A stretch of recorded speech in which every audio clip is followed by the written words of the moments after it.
अस्सलाम वालेकुम रहमतुल्लाहि व बरकातुहू। वेलकम टू लजीज़ा पकवान। आज मैं आपको फ़्रेंच फ्राइज़ की रेसिपी बता रही हूँ। क्योंकि रमज़ान का महीना शुरू हो रहा है और इफ्तारी के टाइम बहुत ज़्यादा अफरा तफरी होती है और उस टाइम जो होता है वो चीज़ें समझ नहीं आती क्या बनाएं। इसलिए मैं आपको पहले ही जो है फ़्रेंच फ्राइज़ को जो है वो सेव करने का तरीका भी बताऊँगी। इससे जो है वो बहुत ही मज़ेदार और क्रिस्पी सी बनेगी।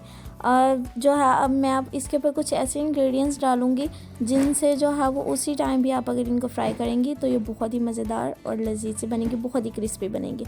और मैं इनको जो है वो सेव करने का भी तरीका बताऊंगी। यहाँ पर मैंने 1 kg जो है वो पोटैटो लिया और इनको फ्राइज़ की शेप में कटिंग कर लिया और इसके ऊपर जो है वो मैं 3 टेबलस्पून जो है वो मैदा ऐड कर रही हूँ। अगर आपके पास मैदा अवेलेबल है तो ठीक है, वरना आप इसके अंदर जो है वो गंदम का आटा भी ऐड कर सकते हैं, उससे भी बहुत ज़्यादा ये क्रिस्पी बनती है। अब यहाँ पर जो है मैं 2 टेबलस्पून जो है वो कॉर्नफ्लोर का ऐड कर रही हूँ। कॉर्नफ्लोर से भी क्रिस्पी बनते हैं, अगर आप उसके अंदर ऐड करना चाहें तो ठीक है, वरना आप इसको स्किप भी कर सकते हैं। खाली आप मैदा या जो आटा है गंदम का वो भी यूज़ कर सकते हैं आप। अब मैं जो है इनको अच्छे तरीके से जो है वो मिक्स कर लूँगी ताकि हर फ्राइज़ के ऊपर जो है वो मैदा अच्छे तरीके से लग जाए। फिर अगर ये लग जाएगा तो फिर हम नेक्स्ट स्टेप की तरफ चलते हैं। यहाँ पर मेरी फ्राइज़ के ऊपर जो है वो मैदे और कॉर्नफ्लोर की बहुत अच्छे तरीके से कोटिंग हो चुकी है। आप जो है अगर इसको उसी टाइम ही फ्राई करके खाएंगे तो ये बहुत ही मज़ेदार और क्रिस्पी बनेंगी। अगर जो है वो मैं इसको यहाँ पर सेव करने का भी तरीका बता रही हूँ, तो मैं जो है वो आपको यहाँ पे सेव करने का तरीका बताने लगी हूँ। ये देखिए, यहाँ पर मैंने जो कोटिंग की हुई फ्राइज़ थी वो इसके अंदर ऐड कर दी हैं। 50% जो है मैंने इनको पकाना और 50% इनको नहीं पकाना। इसकी जो फ्लेम है वो मैंने मीडियम रखी हुई है, आप भी जो है वो मीडियम रखिएगा। हाई फ्लेम से ये होगा कि ऊपर से ये पक जाएंगे और अंदर से जो है वो बिल्कुल कच्ची रह जाएंगी। यहाँ पर ये देखें, ये मेरी इतनी सी ही मैंने इनको जो है वो फ्राई करना था। ये देखें 50% यहाँ पर जो है वो मेरी फ्राई हो चुकी हैं। अब मैं जो है वो इनको बाहर निकाल लूँगी और बाहर निकाल के इनको जो है वो ठंडा करने के लिए रख दूँगी। मैं इनको बाहर निकाल लो, फिर नेक्स्ट स्टेप की तरफ चलती हूँ। यहाँ पर ये देखिए, मैंने तमाम फ्राइज़ जो है वो मैंने मतलब कि 50% उनको फ्राई किया, 50% उन्हें फ्राई नहीं किया और इनको यहाँ पर जो है वो मैंने ठंडा होने के लिए रख दिया। अब यहाँ पर जो है वो मेरी फ्राइज़ जो है वो बिल्कुल ठंडी हो चुकी थी और मैंने यहाँ पे एक ज़िप-लॉक बैग लिया है और उसके अंदर ये देखिए मैं फ़्राइज़ जो है वो डालती जाऊँगी। हम फ्राइज़ जो हैं वो 1 बाय 1 मैं इसके अंदर ऐड कर लूँगी। अगर आप लोग के पास जो है वो ज़िप-लॉक बैग अवेलेबल ना हो तो आप उस टाइम जो है वो एयर टाइट बॉक्स लेके उसके अंदर भी आप इनको डाल कर फ्रीज़ कर सकते हैं। और सबसे एक और इजी तरीका ये है कि अगर आप जो है वो शॉपिंग बैग होता है ना, उसके अंदर भी डाल के आप लोग इनको जो है वो सेव कर सकते हैं। मेरा ज़िप-लॉक बैग यहाँ पर छोटा था, इसलिए जो उसमें तमाम फ्राइज़ जो है वो नहीं आई थी, इसलिए मैंने दूसरा ज़िप-लॉक बैग लेके उसके अंदर ऐड कर लिया। आप लोग जो है वो बड़ा ज़िप-लॉक बैग ले लीजिएगा। अगर वो अवेलेबल ना हो तो आप जो है वो शॉपिंग बैग लेके उसके अंदर ईज़िली जो है वो उसके अंदर भी डाल सकते हैं और इसको जो है वो ईज़िली हम 2 से 3 महीने तक जो है वो सेव कर सकते हैं।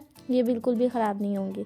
और अभी ये जो है वो तमाम जो है वो मैं इसके अंदर ऐड कर लूँगी और ऐड करने के बाद जो है वो मैं इसको टाइटली सा बंद कर लूँगी ताकि जो है इसके अंदर कोई हवा वगैरह ना रहे। इसको बंद करने के बाद मैं 2 से 3 महीने तक इसको ईज़िली सेव कर सकती हूँ और अभी इनको जो है मैं सेव कर लूँगी। अब हम दूसरे स्टेप की तरफ चलते हैं। तो यहाँ पर मैंने जो है वो फ्राइज़ की कटिंग कर ली हुई थी और मैंने यहाँ पर जो है वो पानी लिया। पानी के अंदर जब बॉयल आने शुरू हो गया था तो मैंने इसके अंदर जो है वो फ्राइज़ जो है वो ऐड कर दी। फ्राइज़ जो है वो मैंने ज़्यादा बॉयल नहीं करनी, बस 15 टू 20 मिनट्स जो है वो मैंने इनको सिर्फ बॉयल करना था। ये देखिए, यहाँ पर ये मेरी फ्राइज़ जो हैं वो बॉयल हो गई थी। ये देखिए बिल्कुल, ये मतलब कि मैंने बिल्कुल उनको बॉयल नहीं किया, उनको मतलब कि 50% जो है वो बॉयल किया और 50% जो है वो इनको मैंने इस तरह ही रहने दिया। अब जो है वो मैंने इनका पानी जो है वो रिमूव कर लिया था।